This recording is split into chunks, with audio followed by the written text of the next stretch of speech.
Good evening, everyone.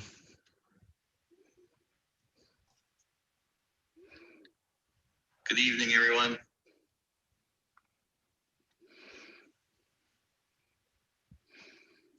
Good evening.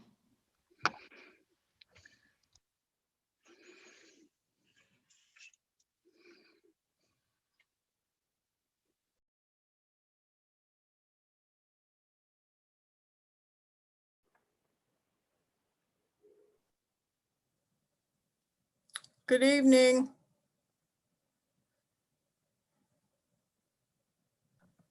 Hello, everybody. Hi. Hi.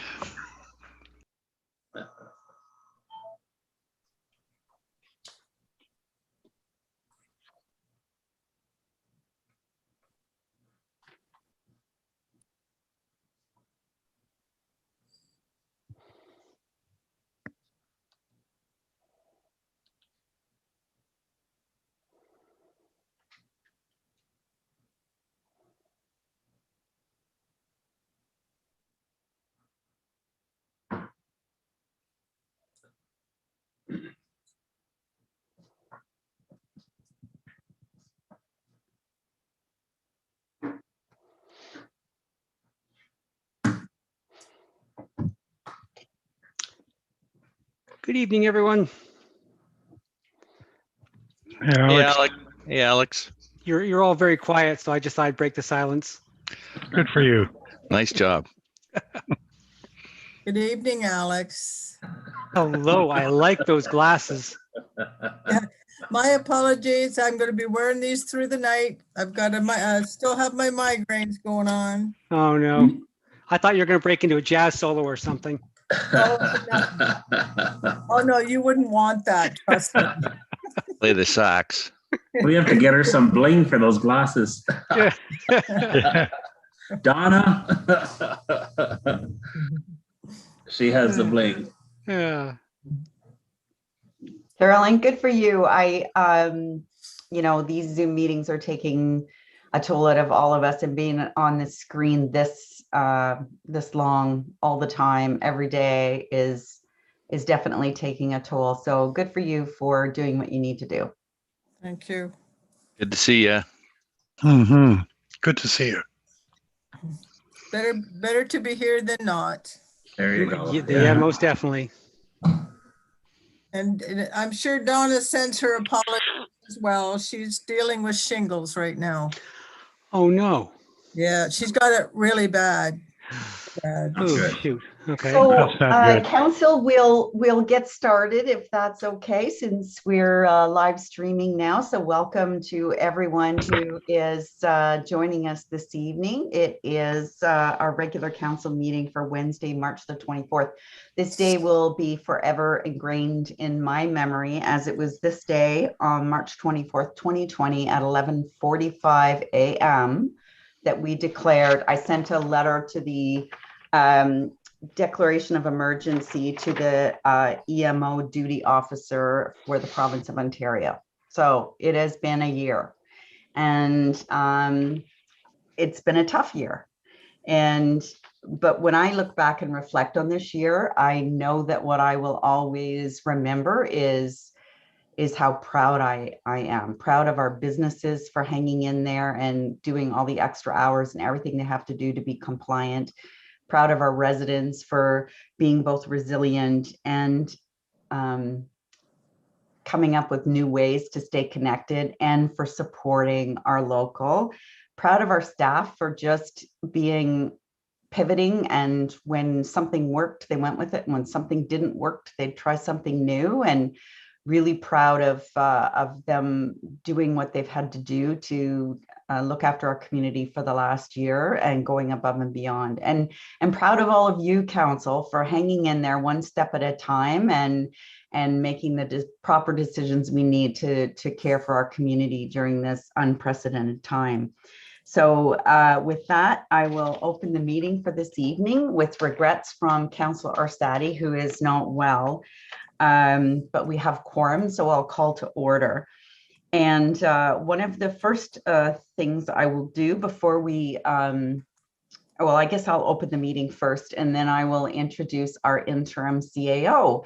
So the meeting is being live streamed and we need you to make sure that your microphone is muted when you're not speaking, and public comments made during this meeting are both audio and video recorded, and they shall stay up on the website and they will form part of the public record and will be retained according to the town's retention bylaw. And for more information on that bylaw, you may contact the clerk's office. So before we go to open forum, I'll just take a moment, if I could, to say that our last meeting was our last meeting with our Jason Rayner, our CAO. So I would now like to introduce our acting, well, I don't really need to introduce him. He has been around forever. And we really thank him for being here, but our acting CAO, George Chaparoud. George, thank you so much for filling in for us during this very important time as we do our recruitment for a new Chief Administrative Officer. I'd like to thank you, Your Worship, Deputy Mayor Davidson, and members of council for the honor of being your humble servant. Innisfil staff have been outstanding with regards to welcoming me and with their continued customer service to this great community. I know how much council is committed and how hard they work for our constituents, and it's my pleasure to continue the work of Jason Rayner in fulfilling council's vision for this prosperous community. So thank you again. Thank you, Mr. Chaparoud. We really, really thank you for grabbing the helm of the ship right now during this time of transition. And one more housekeeping issue before we get started is, you know, the magic of Zoom. So my neighbors have a brand new trampoline. So if you hear kids screaming, it is shrills of joy, and they are out enjoying it this evening. So I apologize if there's any noise. So now we'll move on to the open forum. We had one person who signed up for open forum tonight, Mr. Paul McGuckin. And Mr. McGuckin, whenever you're ready, we'd be happy to hear from you. Welcome. Thank you, Mayor Dolan, and good evening, everybody. Okay, I'm a 7.5-year resident of the town of Guildford. My in-laws have been living here for over 20 years. I live on Shore Acres Drive. I received an email from Chris from the town that stated, in an effort to keep me informed or us informed on what staff are recommending to council as it pertains to the 1290 Shore Acres subdivision. In looking at that information package, folks, I got confused because there's 6 cases in that where there's a disparity in the number of homes that they're looking at building. There's either 34 or 35 homes. And the disparities occur in documents such as the notice application, Lake Simcoe Regional Authority comments, the comment matrix, and in the traffic study. So I'm a little uncertain as to really what is being proposed here and what the town is being asked to consider from staff, because I don't think the information is consistent. I'm concerned that there's no response in the second submission from the Lake Simcoe Regional Authority replying to any of their comments. There's just nothing there. Every other time there has been. I'm curious as to why there's no objection listed from Hydro, Simcoe County, or the school boards when there's inconsistencies in the number of homes that they're showing. Is it 34, 35? What do we have to service? And then when clearly both school boards are saying there's no room for students, we can't accommodate students, and that has to be written into the subdivision plan. I think that's odd. But I want to come to the traffic study next. The traffic study, they list the traffic study that was done, and my comments are, was it based on 34 or 35 homes? Was the traffic study done on the very first proposal, which had 7 houses coming onto Shore Acres Drive with driveways? Was it the second, which was 11 driveways, or was it 13? The third proposal and final proposal, which is 13 driveways coming onto Shore Acres Drive. They state there'll be no impact on traffic. Well, I live on Shore Acres Drive, folks, and I'm here to tell you that since the boat launch has been opened, and I have a slip at the end of the road at Contiki Marina, so I'm there all summer long, I'm here all winter long. I get to see the traffic, the boat traffic. I get to see the trailers, the traffic, the snowmobiles, everything up and down. Cannot for the life of me believe that there would be no impact on traffic. And I'm curious as to when the study was done to state to the town that there would be no impact because I cannot see it. when I spoke to Chris today, the solution to where parking now currently goes up and down on the south side of Shore Acres, all the way from the train tracks right to the lake. They're going to post no parking signs on the south side. Well, I've had to call the town because I've had people parking not in front of my house, but actually on my front lawn in the wintertime from snow, ice fishing and all that kind of stuff. And I've had to have them removed. I mean, that's what's going on. So I can't believe that there'll be no impact on traffic. I also get to see this place in the wintertime, the spring thaw and everything. And I'm concerned that the town has asked and made a comment that there's a minimum of 0.3% grading required for proper draining. The site plan only shows for 0.2%. The town asked the builders to comment on this, and the builder came back saying that 0.2% is the maximum. Well, my wife and I walk every day. Today we walked at the bottom of the street where the brand new homes are. And if you look at all the culverts there, they're all full of water. Every culvert around here is full of water.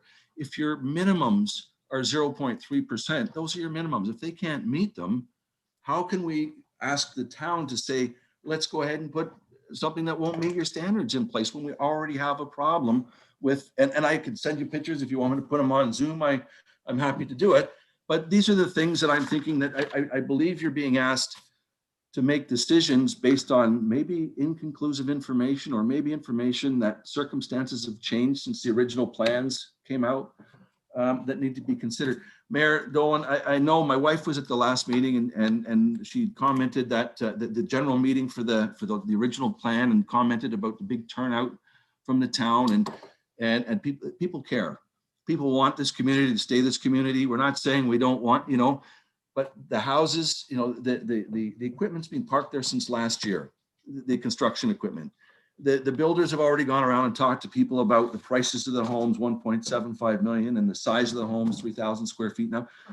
And plus, these are going to be big homes in a little community. I mean, we're working class people here. And I just think everybody's being very presumptuous. And then coming to the town, the staff coming to the town with what I've seen. I've had this information for 24 hours, folks. I didn't even know this was coming in, found out late. And in 24 hours, I found 6 examples of 34 or 35 homes.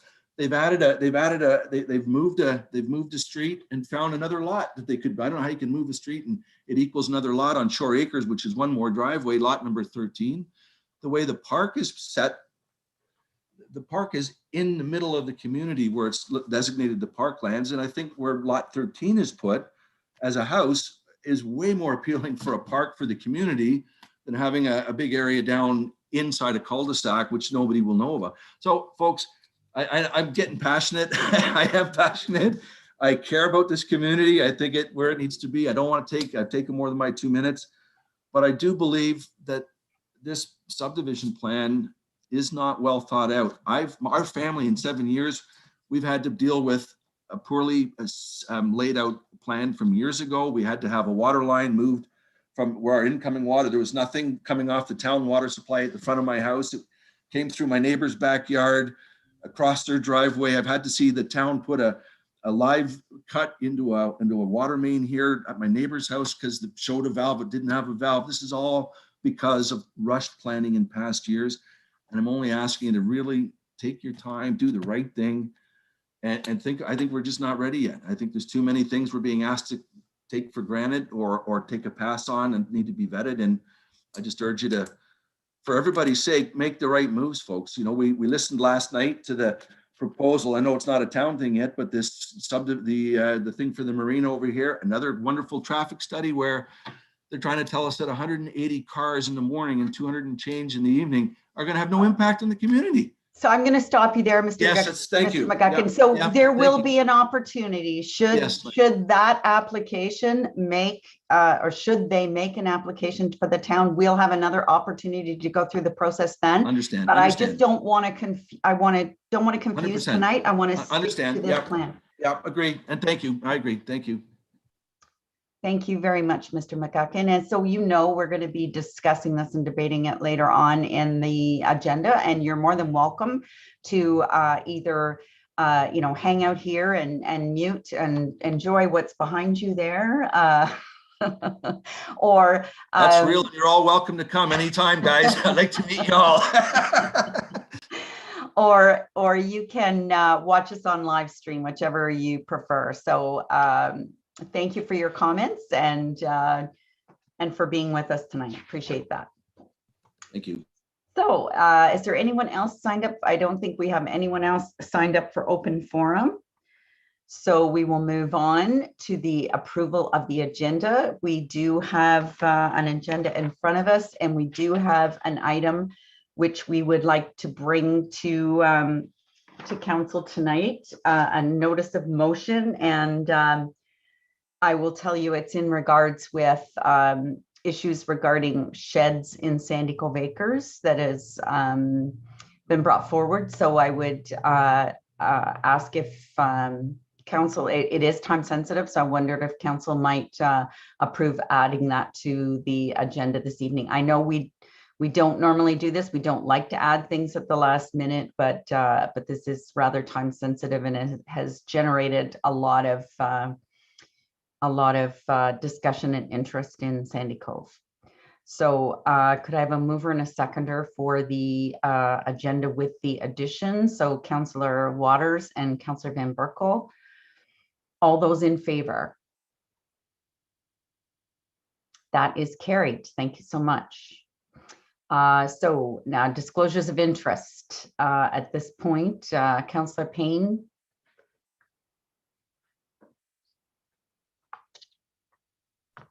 Thank you, Your Worship. Because I am a resident of Sandy Cove Acres, I will be sitting out on that one. Thank you.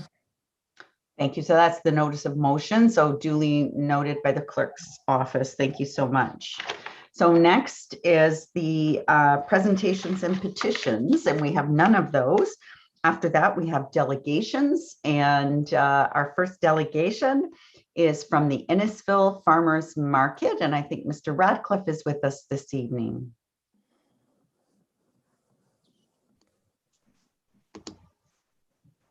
Good evening, and thank you for being here with us. Yes, hello, Your Worship and members of council and staff. For those who don't know me, I know I was introduced as Mr. Radcliffe, but it's Rob Radcliffe, and I am the co-chair of the Innisfil Farmers Market. And we didn't get to do this last year. We were supposed to have done this Zoom meeting or maybe even in person before all this COVID stuff came down the pipeline. So this is really kind of neat that we get to do it this year. So I have a little, I guess you guys have all received this package, but I'm going to read it. Our chair / market manager has put this together for me to present this evening.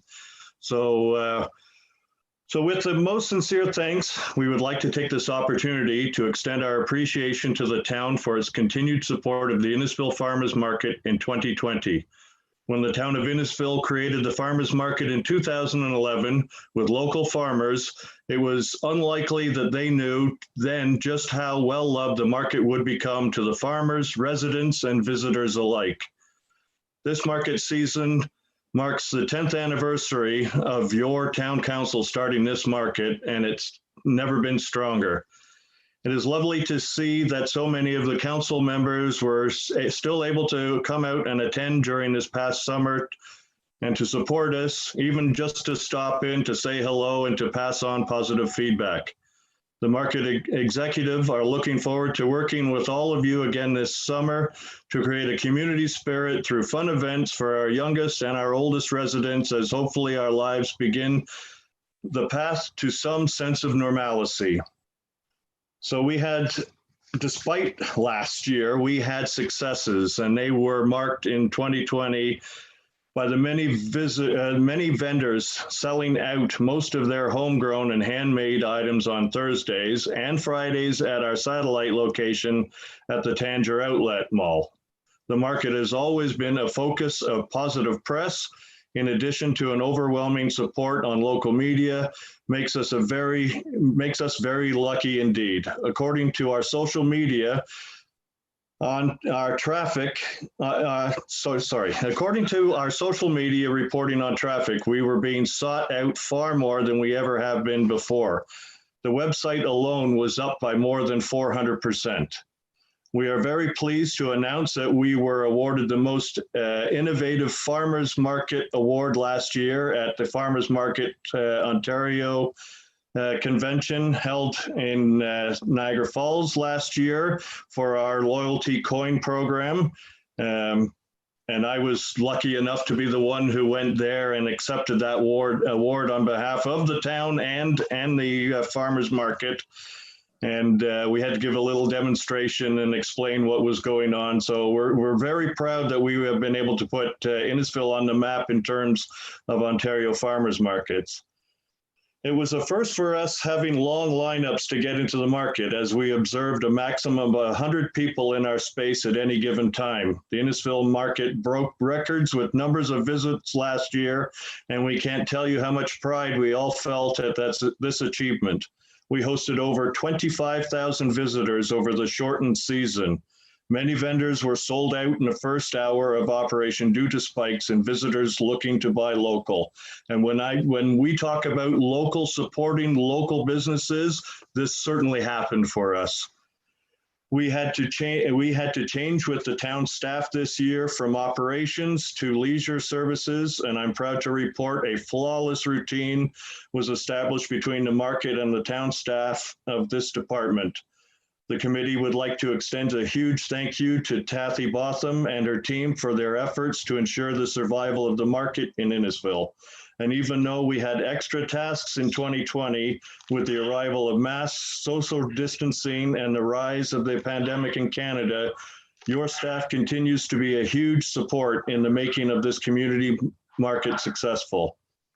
Many local community groups and services were part of the market again last year. Fire, police, emergency personnel, library, staff, our musical and art groups, Rotary, and so many others helped to make it a success season in terms of bringing so many different types of community units together. The educational sessions that the fire department held were absolutely priceless. Many people have imparted to us that they feel that these encounters with the Innisfil Fire have saved lives through prevention, and we are very proud to host them on our event days for this reason. Our resident fire prevention officer, Taylor McDougall, held herself very professionally and continued her educational efforts over the summer despite the sometimes disgruntled and stressed residents that need at the outlet of their distress over life in general, it seemed. We appreciated her calm and friendly manner, and her medical training was there, as we had actually a vehicular accident in the parking lot this year, and she attended, and a few health issues, and she handled it flawlessly. Now, we do have some items of concern. We're noted that there's a lack of greenery and seating due to the COVID. We have lost this, and concerns for sanitation and the greenery was lost due to the reduction in town staff ability to give us the concrete planters that the community groups could fill them. We would love to see this live greenery feature brought back to the market and even expanded for several reasons. One being that people are very low with their mental health banks these days, and the large floral displays that happened with plants donated from a local business. And I will say that's from Lakeview Gardens. With the help of the borrowing of these planters, it helps people to feel a little bit lighter. They also serve as a very practical way of a barrier in what has become a priority in keeping flow of the market moving in a way that keeps our health unit happy. And they're actually asking for more of that to happen this year with our traffic flow. The vegetables that we did grow in them the previous year, we were able to donate some of that product to our local food bank. And if we can do that again this year, that would make all of us very happy. So our goals for this year are to continue the feeling of permanency to increase the family feel of the market and the atmosphere of the Stark parking lot to a place where people want to come and purchase local, enjoy the activities, socialize, and be part of the community event, all the while social distancing. Hopefully, with the revival of the Planters Project, we can realize those goals. The planters would have donated plants going in them. So this is just, I'm just reiterating the same thing, but it is an important thing that flowers make people happy, vegetables make people happy. So we just want to bring back a sense of normalcy for people. Our executive really isn't looking to grow the market size much more, as there is a good variety of vendors approved for each week event, but rather enhance the market as it stands with 40 regular farmers, bakers, makers, and artisans, along with thousands of visitors that attended to expand the tourism opportunities and overall make the market a better place to visit. So now the ask. As you all know, running this market takes a lot of volunteers, time, and effort. Looking at the finances for the last few years, we project that we will still be short on the funding by about $7,000 this year to ensure our longevity. This is up from previous years due to the additional COVID costs we were forced to obtain to operate. COVID caused the cancellation of our artisan and community events, as well as the entire fall market that dramatically dropped our revenue stream while increasing costs. We are keenly aware that many user groups look to the town for assistance, so we did proceed with staff direction to approach the Innisfil Community Foundation Group to work together to achieve a partnership that will hopefully support both entities' future needs.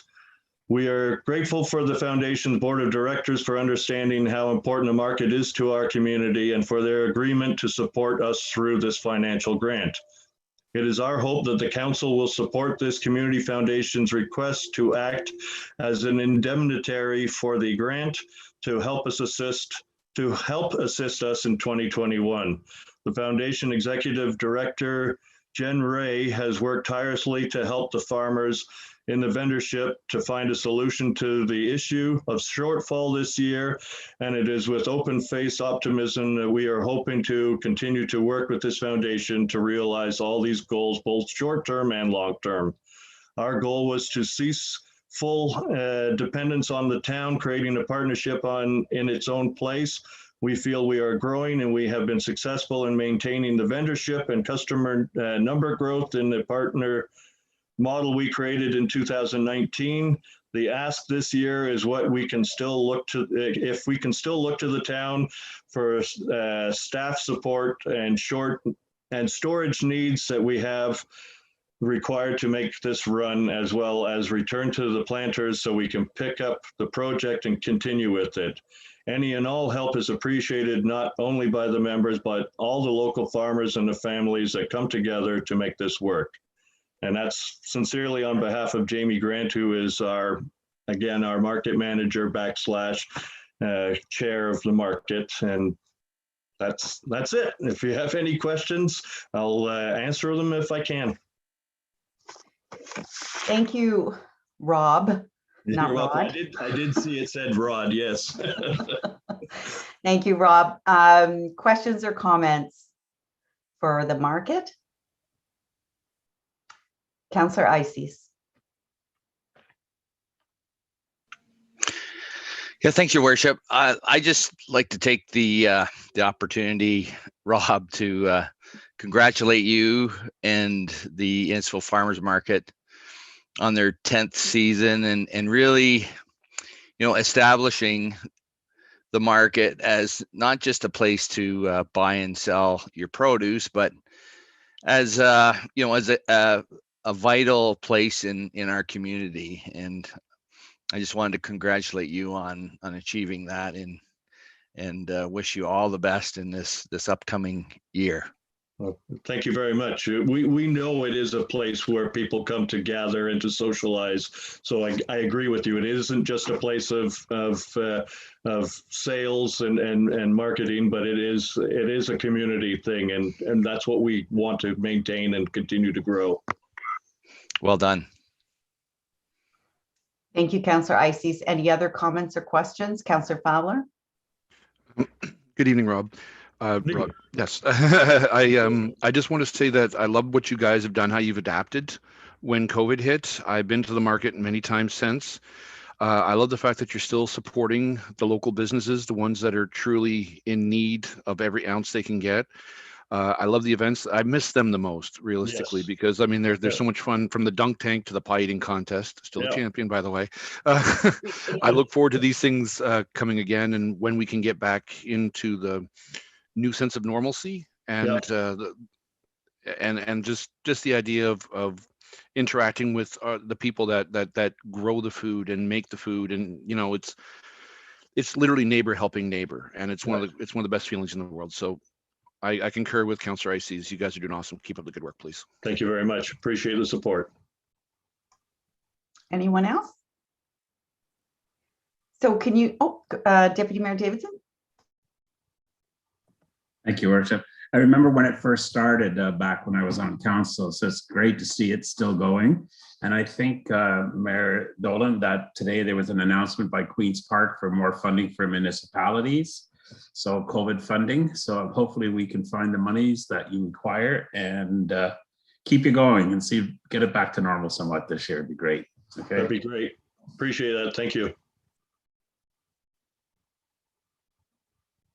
Anyone else? So for those who don't know, Rob, did you want to let us know when the first market is and where you're located? Well, I believe we're starting the first week of June. Now, not all the vendors can be there because not everybody will have their produce ready. But based on the fact that we have so many primary producers lined up this year, there might be more secondaries showing up the first couple of weeks. So we will be in the south parking lot of the Innisfil Rec Center on Thursdays from 1 till 6.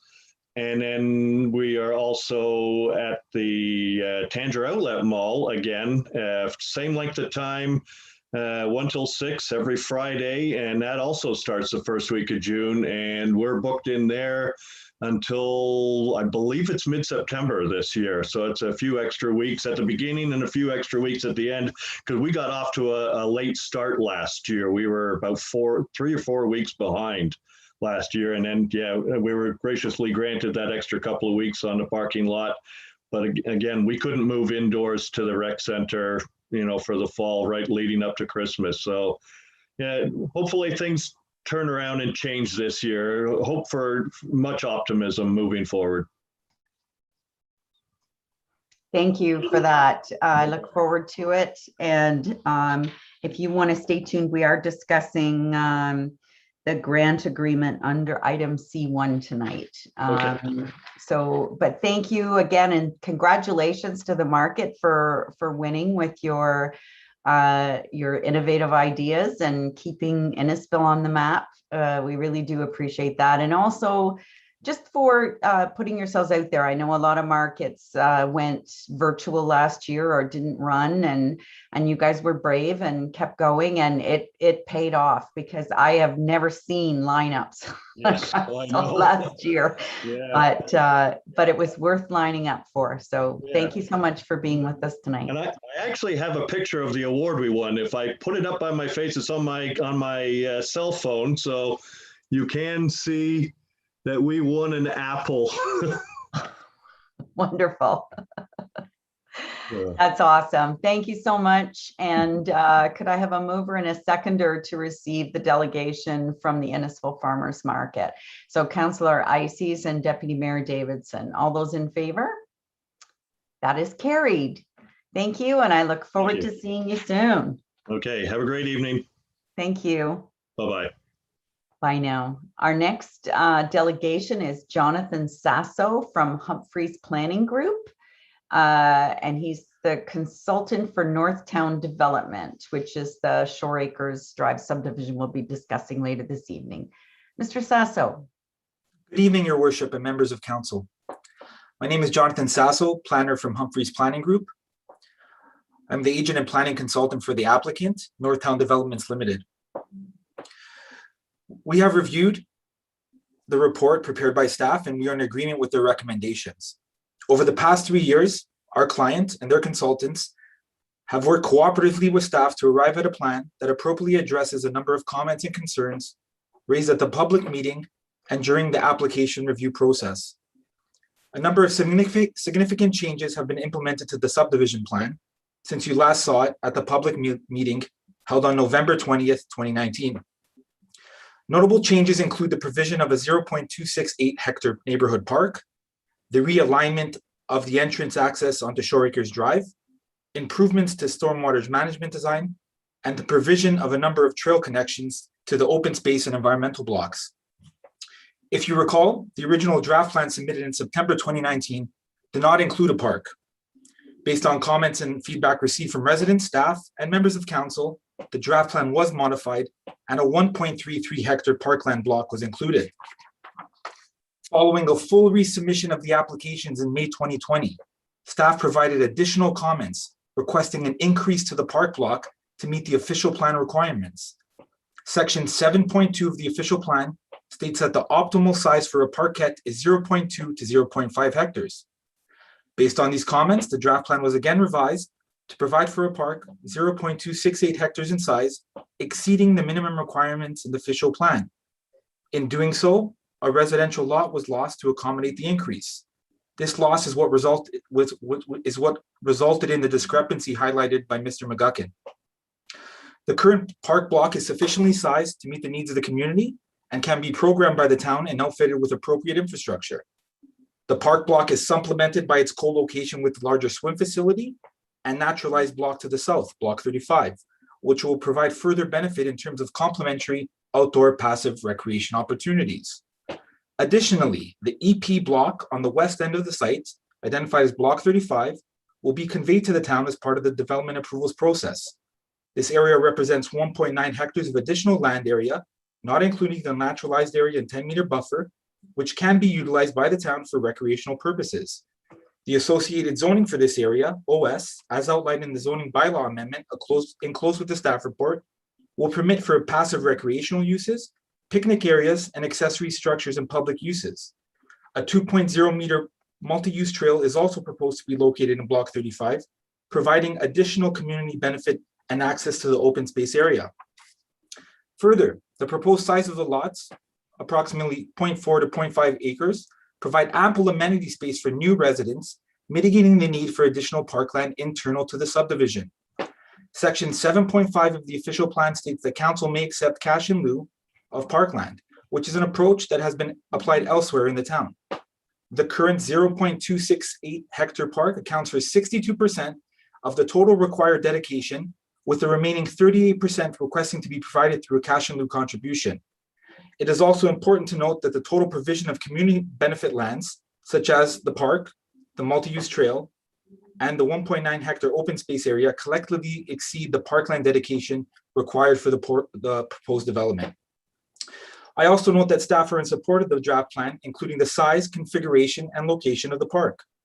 The proposal is also supported by a number of background technical studies. These technical studies completed in support of the proposal confirm the ability of the site to accommodate this level of development, not only from a planning policy, traffic, and servicing perspective, but also with respect to the consideration of noise and soil capability. Today, we ask council to approve the proposed draft plan of subdivision and zoning bylaw amendment, subject to the conditions prepared by staff, as they represent good planning and advance the goals and objectives of the town's new official plan. That concludes my remarks for today, and I would be happy to answer any questions council may have. Thank you, Mr. Sasso. Any questions from council? I have one, Mr. Sasso. How much imported fill do you think would be required for this proposal? Through you, Your Worship, I'm not too sure. That's a technical question that would probably be more appropriately addressed by our engineering consultant. I can answer that question because I do have my consultant here. If you give me a moment, I can get that answer for you. Okay, thank you so much. Anyone else have any Your Worship, I've just been informed that no fill is required for the development. Okay, thank you for that. Anyone else have questions or comments? Okay, thank you, Mr. Sasso, much appreciated. Thank So we have a recommendation that the delegation regarding the staff report about 1290 Shore Acres Drive be received. And that's moved by Councillor Nicol and seconded by Councillor Ices. All those in favor?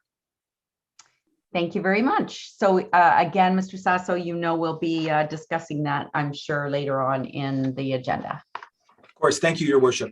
Thank you. All right, seeing no more delegations, next we're on to reports from County Council, municipal associations, and our Emergency Operations Center. So I'll start with that one, our EOC, since it's a year old today. I believe Ms. Ray has got our update from EOC today. Thank you, Your Worship. Through you to Council, we'll start with some updates from the Simcoe Muskoka District Health Unit. The SMDHU shared that they have debriefed on the last move into gray lockdown and took some note of lessons learned, including ensuring clear and timely communication to municipalities. As of last Thursday, 70% of COVID cases in Simcoe Muskoka were variants of concern, which was an increase from the week prior. We are on the edge of a third wave, so we must remain diligent with health measures, as we have seen some clusters in South Simcoe and in Muskoka. As we enter the third wave, the province continues to be responsible for decisions on how health measures are tightened or loosened. With the warm weather we've experienced this week, the SMDHU has expressed some concern about gatherings on patios, so they will be conducting education with restaurant owners and monitoring patios. If restaurant owners have any questions, they are welcome to reach out directly to the SMDHU for more information. Updates regarding vaccinations. SMDHU will be receiving more vaccines in the near future with the intent of having everyone who wishes to get one receive at least one dose by June. To meet this target, 4,500 doses would have to be administered per day. We should be able to achieve this within a few weeks with the ability to do up to 7,000 per day regionally. AstraZeneca vaccine was received and a limited number of nurses and family doctors in our region are administering to eligible patients aged 60 to 64. There is a pilot program in the province which has pharmacies in 3 regions administering AstraZeneca vaccine to 60 to 64-year-olds. However, it's not currently in our region at this time. SMDHU has received more Pfizer and Moderna vaccine doses over the weekend, and phase 2 of the vaccine plan will roll out in the near future, including essential workers who cannot work from home. As of Monday, residents aged 75 plus were able to register for vaccines through the provincial site. We are working closely with SMDHU, the county, and neighboring municipalities to share information on how to pre-register and how to find information on vaccination clinics. So part of that is radio spots that started rolling out last week, newspaper ads that started this week, and we've been sharing information locally on social media and our digital screens at the Rizzardo Health and Wellness Center. Residents can access free transportation to vaccine clinics with Innisfil Transit using the Essential Trips Assistance Voucher. This program began last year when COVID first hit. It's a program that gives residents 4 free trips per month to essential locations, which includes the Innisfil Recreation Complex, which houses our vaccination clinic. The Idea Lab and Library is also offering assistance to seniors for vaccination appointment booking. They're reaching out to seniors through their care calls, and anybody needing help can call the library during business hours, and a staff person will either help right then or they will call the person back to help them book. People are also welcome to book in person, but they have to book an appointment with library staff in order to do that. Just a few operational updates. The EOC group endorsed a park management strategy for 2021. More details will be forthcoming from our operations team, but you can expect it to look very similar to our 2020 park program. Our customer service continues to push virtual services and offer service by appointment only, which is consistent with the other customer service departments across the county. And finally, for weddings, we are accepting bookings for outdoor wedding ceremonies, but not indoor ceremonies for the time being. And we will still continue to monitor what is happening with the province as that service continues. That's it for me. Thank you, Ms. Ray. Any questions or comments? Councillor Waters. Thank you, Worship. I wanted to ask a question. The province just announced phase 2, and they mentioned that hotspots would be first priority. And I was just wondering, is this region considered a hotspot considering the variants that we have in the region? Thank you. Ms. Ray, I think that just came out in today's news, so I'm not sure we would have that information yet. Do you have any? I don't actually have any information just yet. Let me just see if there's anything. Yeah, I don't believe that we're a hotspot, but I don't know for sure. We'll have more information for the next EOC meeting, which takes place tomorrow. We'll get that information for you, Councillor. But as of now, I believe it's more places with higher transmission than we have, or number of cases. So Windsor, Essex, Toronto, Peel. But because we have the variant of concern, who knows whether that will put us into that ranking. Councillor Payne. Thank you, Your Worship. I just have a question regarding the vaccination. Or are we able to get the vaccination, one that is one-time vaccination? And if so, when would that be available? And where would we get it? So that would be the Johnson & Johnson, and I'm not sure that, Ms. Ray? Sorry, I don't have details about that yet, but as soon as the province releases any information, we'll be sure to share it. I did get a note here that says that we are an area of concern. So we will share more information. We'll discuss it at EOC tomorrow, and then we'll be sure to update council if we have any updates to share. Okay, thank you. Any other questions or comments? I'm just really encouraged by the wonderful messages I'm hearing from residents who have accessed the mass vaccination clinic here in Innisfil, how friendly everyone is, how fast it is, and how smooth it's run. So a big thank you to everybody who is part of that.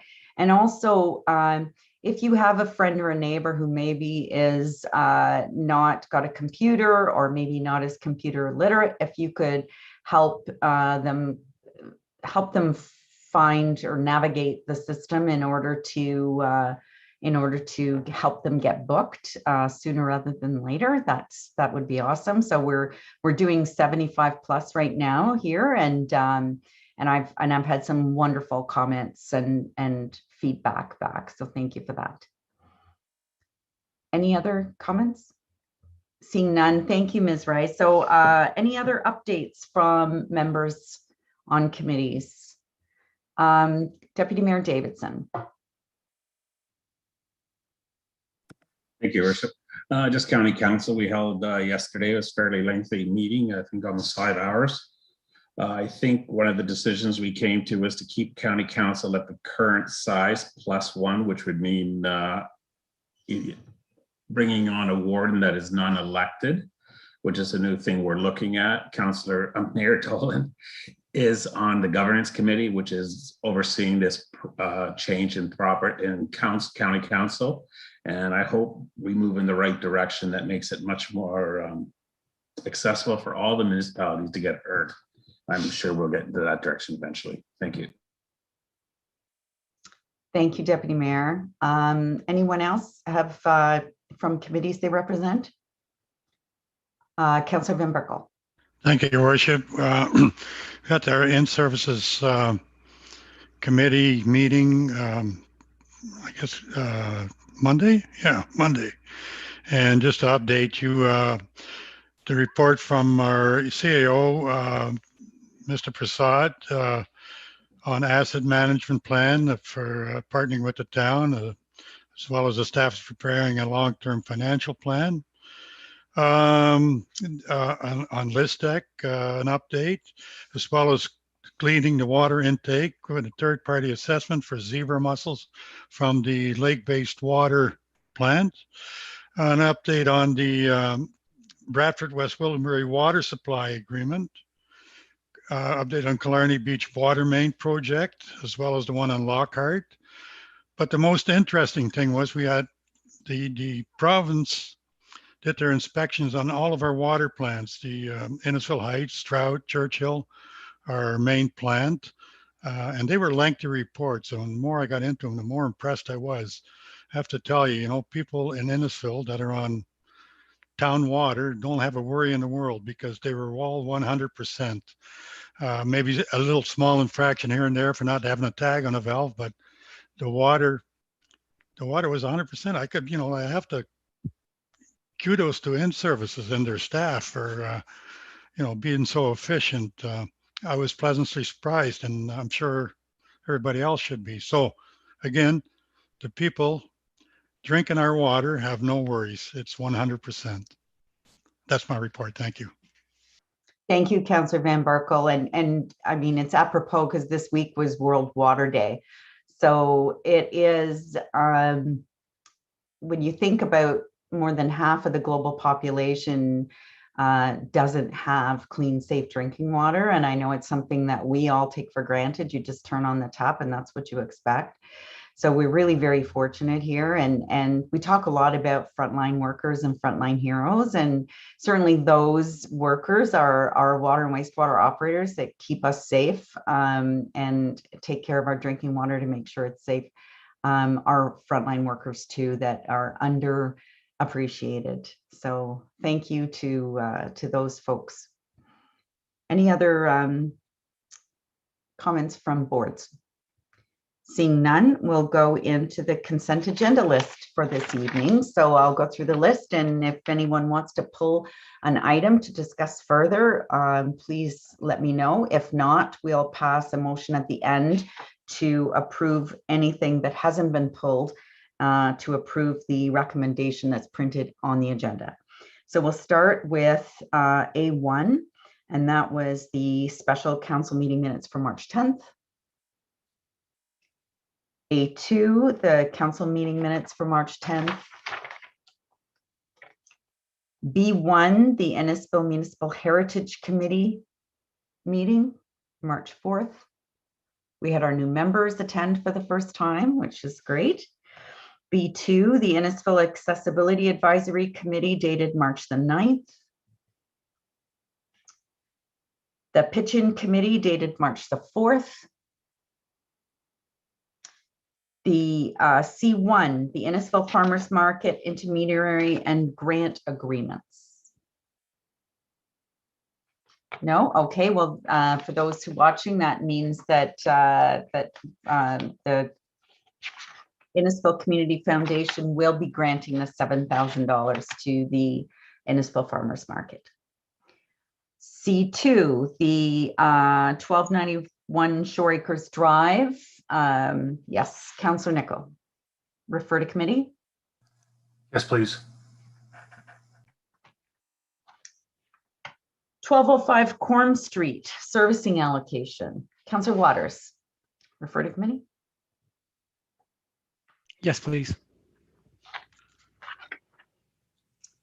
Raynor Court, one-way bylaw.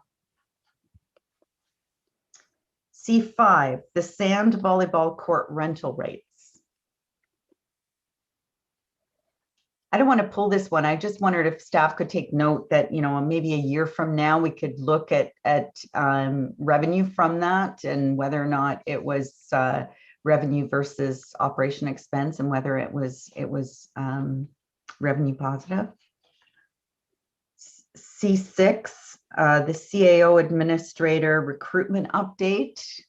If somebody would pull that, we do have some more information to add to that. Thank you, Councillor Fowler. And then we have staff reports for information. We have the annual corporate policy update, the Innisfil Beach Road and 20th Side Road intersection update. I don't want to pull that, but I just want to spend a moment because I know it's top of mind for a lot of residents. You saw in the newspaper a few weeks ago that South Simcoe Police reported this as the second highest collision intersection in Bradford, Gwillimbury, and Innisfil. And this is really a good news story. This is a county road. It's under county control, and the county had planned on making it a very restrictive intersection where you couldn't turn left when you're going either when you're going east or when you're going south. And council rejected that and asked them to go back and look for other options. And so now a much more complicated option was put forward to Metrolinx, and Metrolinx has approved the new design. So in principle, but so there's still lots of work to do. And if people are wondering how come we haven't fixed it yet, that is why we didn't want to go with the more restrictive intersection. And so now we've got this approval from Metrolinx, but there's still a lot of design detail to work through, and it should be under construction in 2022. The Urban Forest Management Plan. Deputy Mayor. Thank you, Worship. I had the opportunity of talking with Galen Pierce yesterday on the concerns with the urban forest. I think we really reached some great inroads with South Simcoe Streams Network that we're going to look to take the information we received from this survey and see how we can bring the two maybe together to start creating urban forest in Innisfil, and how we can improve what we have. It may not be the perfect forest, but we can work forward to it. And I look forward to that advancement in this area, because if you read a lot of data, when you have urban forest in developing areas, you actually can reduce crime and mental health issues. So I'm glad we're moving in that direction. Thank you. Thank you, Deputy Mayor. And item D4 was the statement of council remuneration and expenses for the year. Seeing none, we'll go to bylaws, and the added bylaw, which was to authorize the execution of a transfer payment for the safe restart. That's for money for our transit during COVID from the province. All right, and item F1, which was correspondence from our Member of Parliament supporting his recommendation. Any questions or comments on that?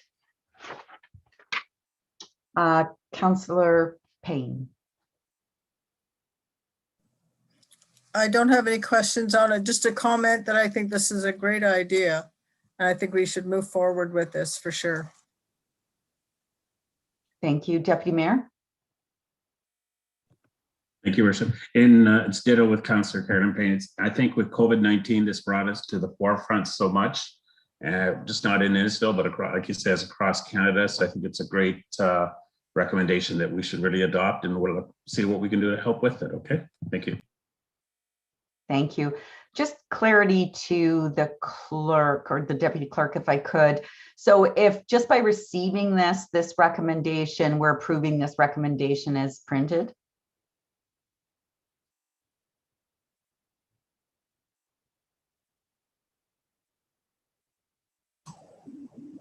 Thank you, Your Worship. Yes, we are. And we would be sending an extract from this meeting that would provide the adopted motion to Mr. Brassard's office. Wonderful. Thank you for that. All right. And next we have two items of correspondence of information. We have the library board minutes, and we have a proclamation for World Autism Awareness Day. So nobody's pulling those items. So now we'll go with the consent list recommendation.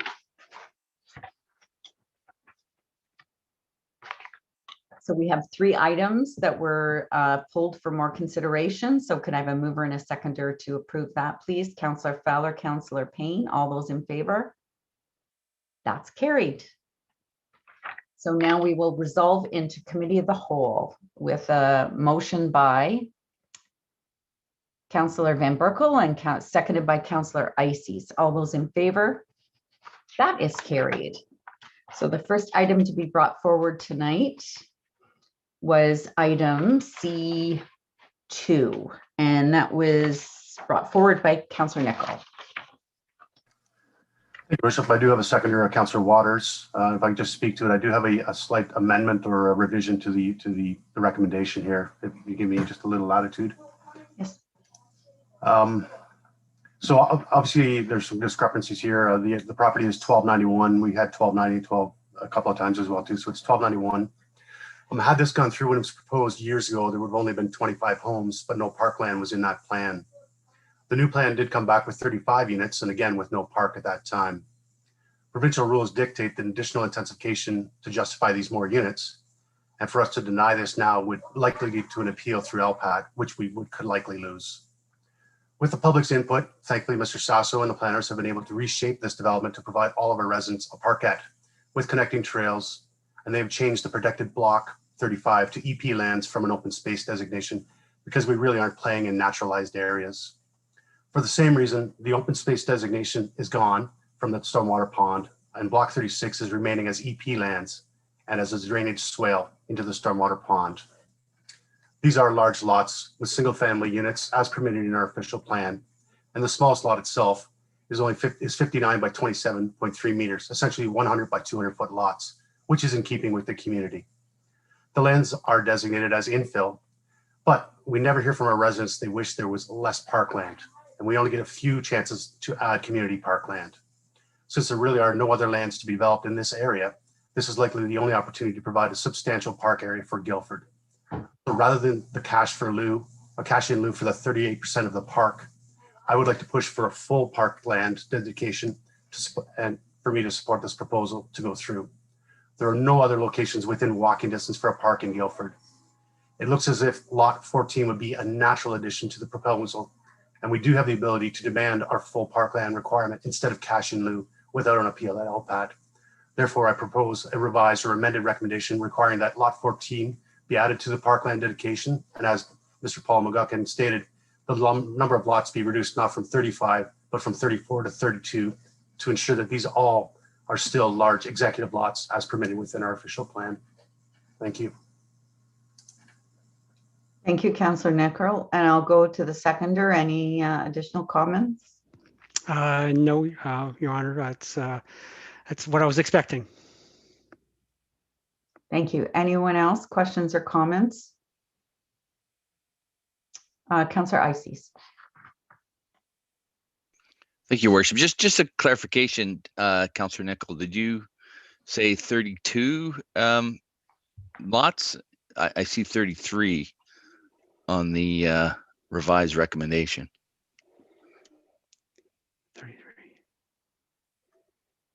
So, Your Worship, if I may, yes. So the original way back when was 35. The one that's come back today was a 34 recommendation, but I'm asking it to be 33 to remain. So essentially, lot 14 will become the parkland or meld into the entire park. The rest of the subdivision stays the way as it's designed. So it'd be 33 lots. Ms. Nordstrom? Thank you, through you, Mayor. Councillor Nicol, answered the question with respect to the unit counts. We would be looking at 33 lots if lot 14 is converted into an expanded park block. And here to answer any questions that council may have with respect to these recommendations as revised. Any questions?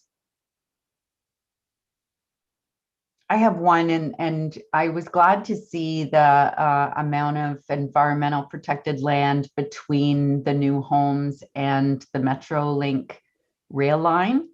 Certainly it is, Guildford does get, for the whistles, the train whistles, Guildford gets a double blast, right? Because there's two crossings so close together. So it's nice to see that there is quite a large buffer there. Having said that, will the homes still in the deed have, not in the deed, but will they still have that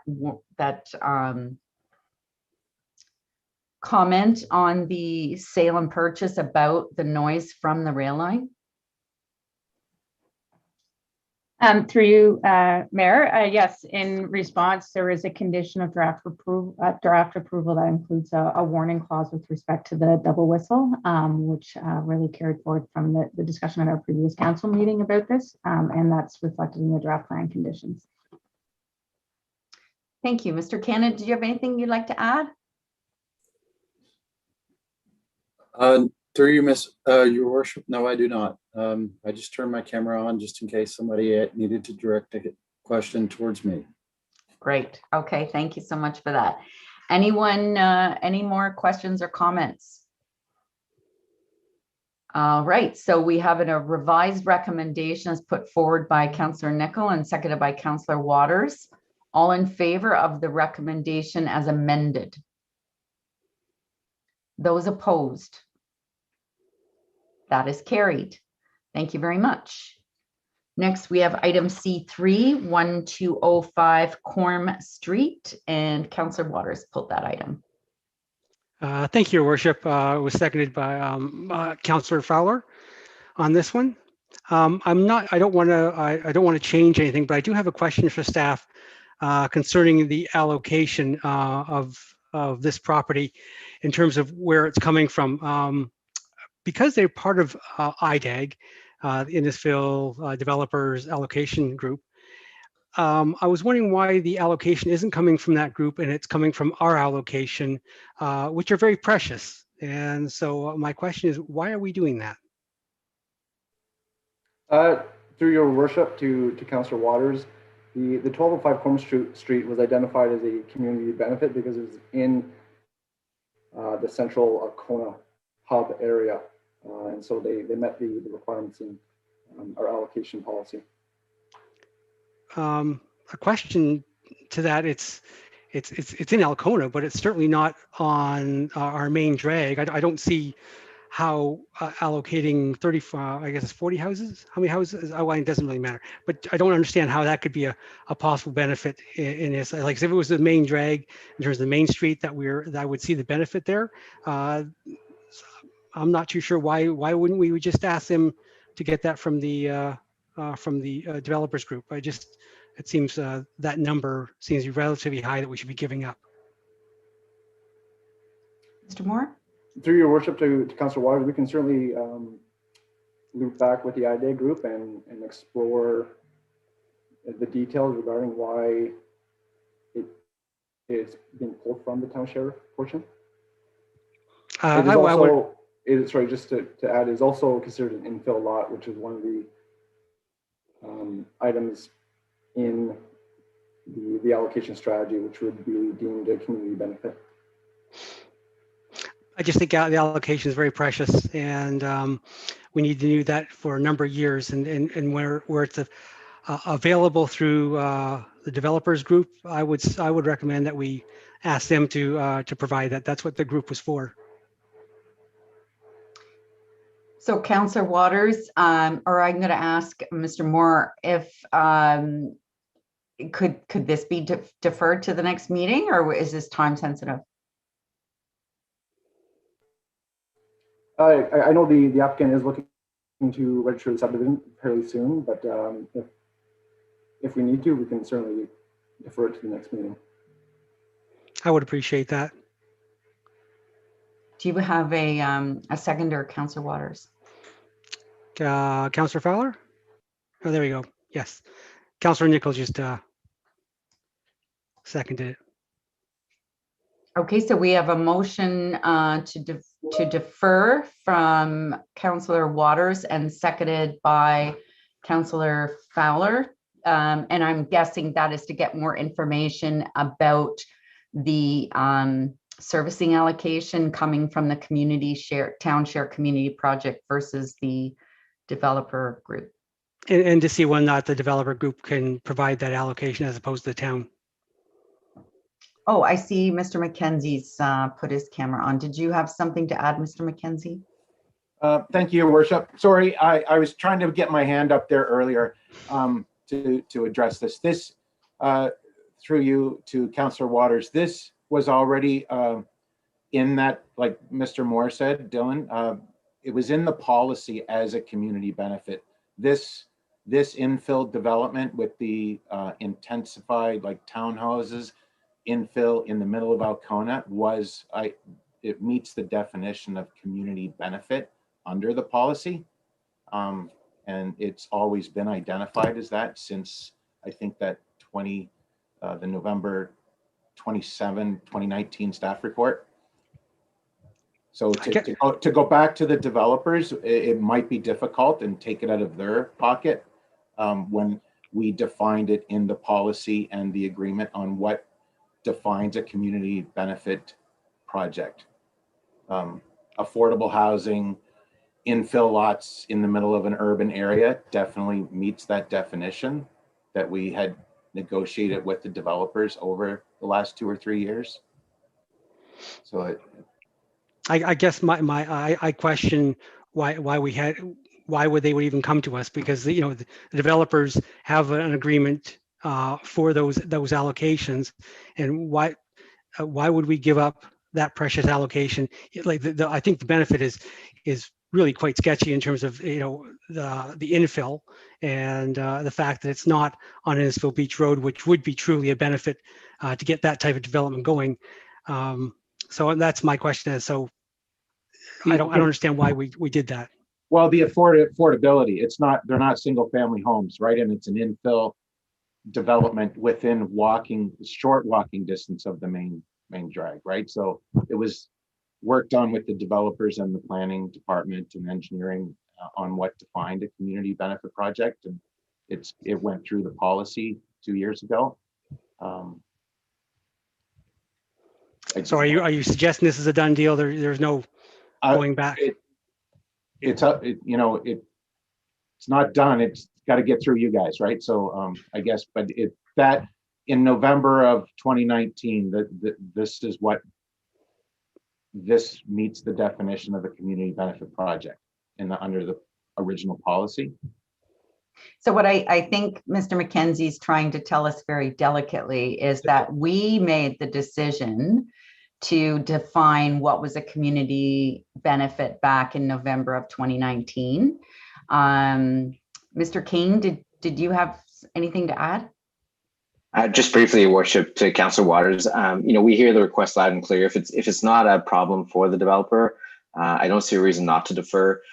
Especially and Mr. McKenzie and I haven't had a chance to talk about this, but especially if the unit uptake isn't what was projected in terms of the other developers using what they thought they were going to be using, then securing that from the wider group might be an option. But we'll have to check in with that group and look at that legal agreement. As you can imagine, it's quite complex, but certainly something we can do over the next couple of weeks.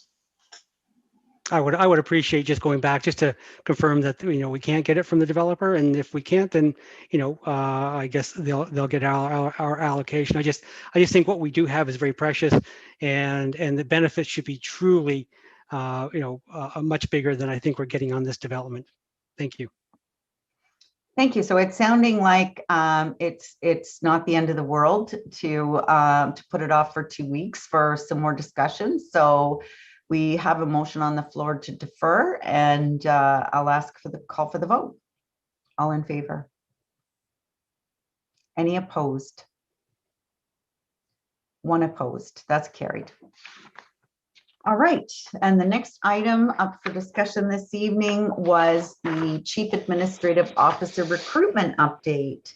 And that was pulled by Councillor Fowler, and we need a seconder to put it on the floor, Deputy Mayor Davidson. And I wonder, Ms. Peg, did you want to give us an update?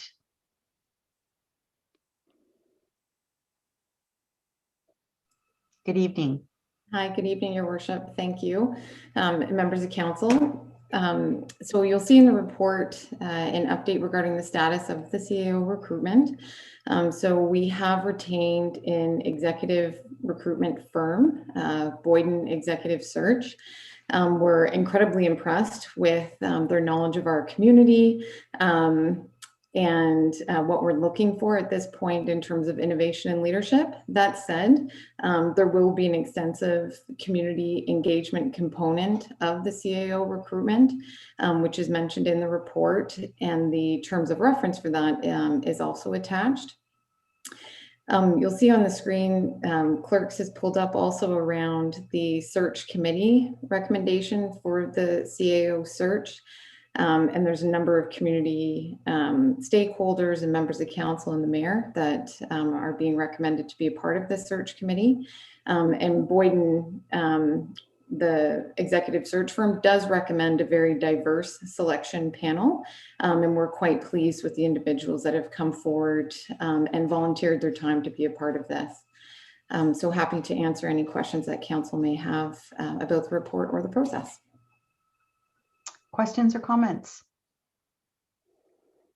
Councillor Nicol. Hey, Worship, I just want to comment. I think this is an amazing group that's been put together. I can't wait to see what you guys bring back to us. So looking forward to that. Thanks. Thank you. Anyone else? I know that that we could have asked 100 other people if they wanted to be on this group, and they would all say yes. And I know that there'll be some people disappointed that they aren't being asked to be on this recruitment committee. Boyden was very clear that we had to be nimble and fairly small, which was 7 maximum. But having said that, this is not just council's decision, this is the entire community's decision. And we all need to be involved in this process. So there's going to be lots of opportunities. There's going to be a survey go out. It'll be on Get Involved, where people can comment on the attributes of who they think should be the person that leads our corporation into the future, what they think that this person should be concentrating on, what qualities that they think that he or she should have. So even if you're not on the search committee, please know that there'll be tons of opportunity, and Boynton was going to be going out and doing targeted stakeholder engagement with certain groups in the community. So we want everybody to be very engaged, and we want to come out with the best possible outcome. So so I've got the mover was Councillor Fowler, and I've already forgotten who the seconder was. Oh, it was the deputy mayor. So all in favor of the recommendation as amended with the names, and that is carried. Those opposed? That is carried unanimously. So next, the RISE recommendation to go back into council to formalize, and that would be moved by Councillor Ices and seconded by Councillor Van Berkel. All those in favor? That is carried. And a recommendation to adopt those recommendations from Committee of the Whole, moved by Councillor Fowler, seconded by Councillor Payne. All those in favor? That is carried. Next, notice of motion. So this was the notice of motion that we added at the very beginning of the meeting. And in order for this to be a motion of which notice has been given, and to actually give the direction to staff this evening, again, we'll need 2/3 majority. I mentioned before, this is unusual for us. We do not like doing these. We like to give everybody an opportunity to very much absorb and ask questions about what we're doing. But at this point, there has been a mini explosion, I'm going to call it, in Sandy Cove Acres in regards to an issue that's arisen around an issue in our zoning bylaw about a special zoning for Sandy Cove that doesn't allow for sheds to structures or accessory structures, or provides obstacles in the way. And just noted for the clerk's office that Councillor Payne will not be speaking or voting to this item because she declared earlier on this. So Deputy Mayor Davidson, I'll move it to you. Thank you, Your Worship. The recommendation is, whereas the residents who live at Sandy Cove Acres reside on property zoned residential special community, RSC, under the current zoning bylaw 80-13 as amended, and whereas the residents under this zoning are limited in the ability to allow for detached accessory structures, storage sheds, on individual sites for storage of personal items. Now, thereby resolved that council directs staff to review and report back to council on modifications to the standards and provisions of the zoning bylaw 80-13 for properties owned residential special community RSC related to detached accessory structures, storage structures on individual sites. Thank you, Deputy. And do you have a seconder? Yes, Councillor Rob Dickel. Thank you. Okay, questions or comments on the motion? Deputy Mayor. Just to let council be aware that Mayor Dolan, myself, Councillor Payne, and senior staff sat down this afternoon, and we're dealing with this explosion, which kind of happened last year, but kind of got passed over, I think, with COVID. So we're trusting staff to make some recommendations to us that I think can solve this problem sooner rather than later. And I think it's a good move for Sandy Cove. So I appreciate your support in this. Thank you. Thank you. And I would just comment that Parkbridge has been part of this conversation, and they're also very cooperative. Any other comments? Seeing none, all those in favor? Those opposed? That is carried. Next is announcements. Anyone have any announcements this evening? Councillor Nicol. Thank you, Worship.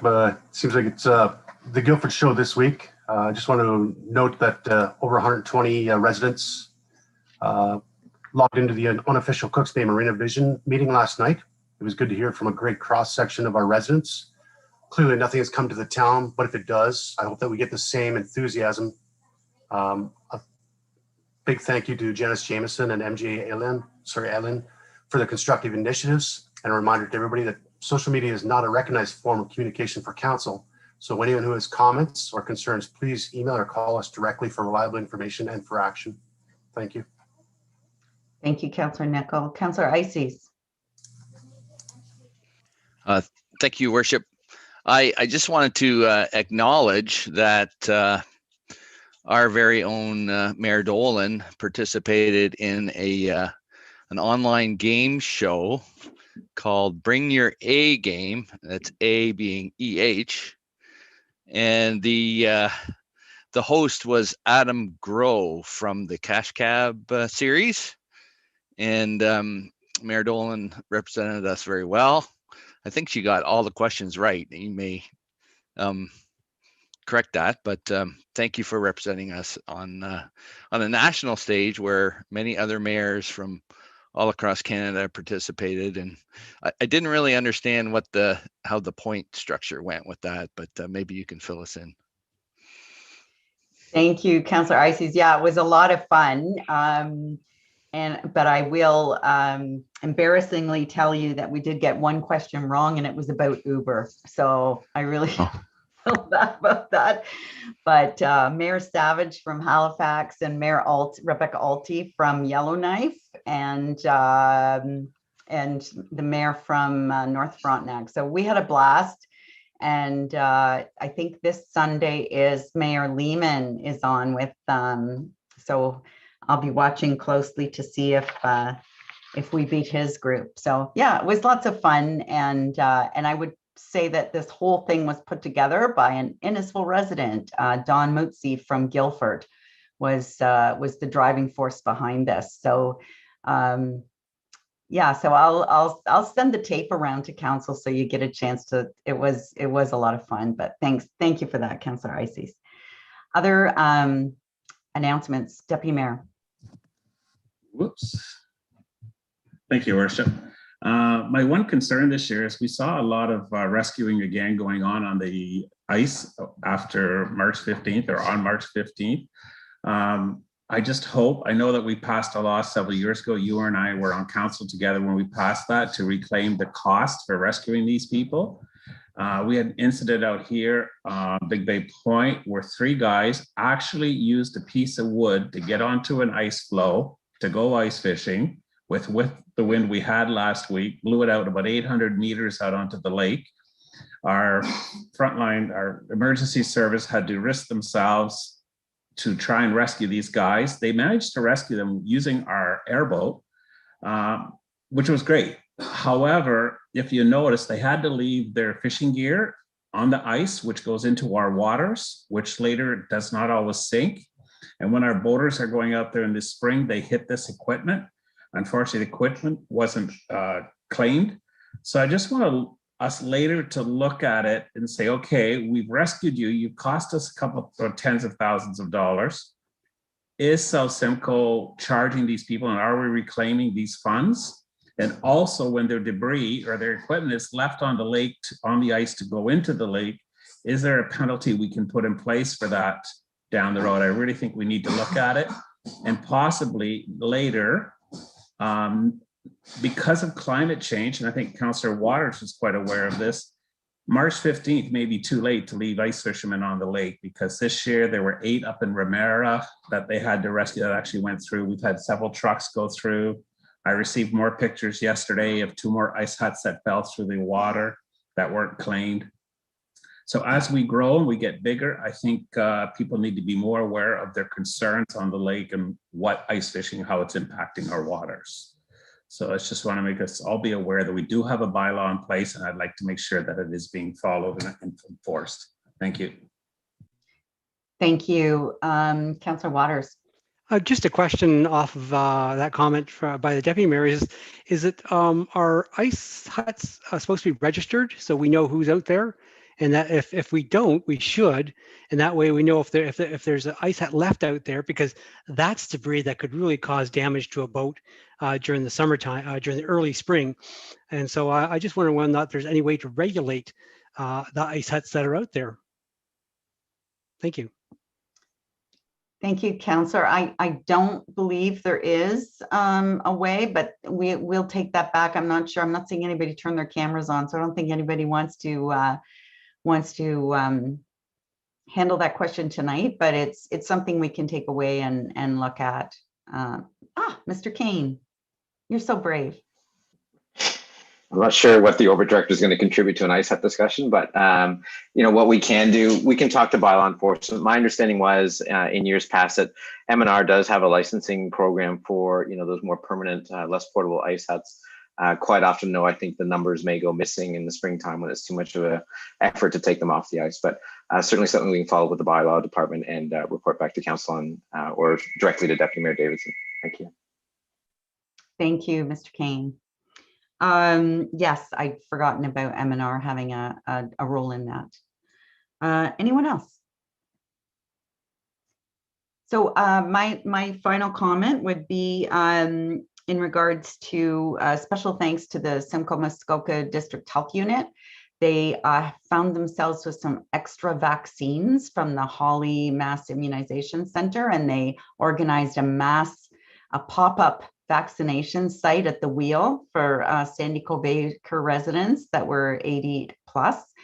And it was really successful. Another big shout out to Simon McKay, who was there helping get the preparation done. And I saw a picture that was very heartwarming. It was Dr. Mossman from Barrie, who was there and actually got to vaccinate her father-in-law.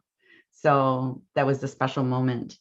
I also want to take a moment and wish everybody a happy Easter and say that we'll be back again on the 14th of April. We we're coming up to the second year of not being able to gather with our family and friends, but this year we are just so close to the finish line. But with these variants that are rampant now in our community, we really do need not to let our guard down. We are so close to the finish line. We can't quit now. We can't take all this hard work we've done over the last year and throw it out the window for the last few weeks. So please, everybody, follow all the public health regulations for this coming Easter and enjoy it within your own household. Anything from the good of the community, Mr. Chaparro, CAO Chaparro?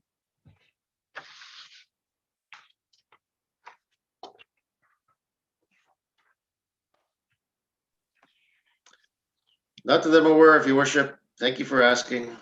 Thank you. All right then, so next is the confirming bylaw. We're going to have to tell Councillor Orsatti that we finished at 8:26 tonight. So that's moved by Councillor Van Berkel and seconded by Deputy Mayor Davidson. All those in favor? That is carried. And move for adjournment. Councillor Nicol and Councillor Fowler. All those in favor? And that is carried. Thank you, everyone. Have a lovely what's left of the evening, and we'll see you all on the 14th of April. Night, everyone.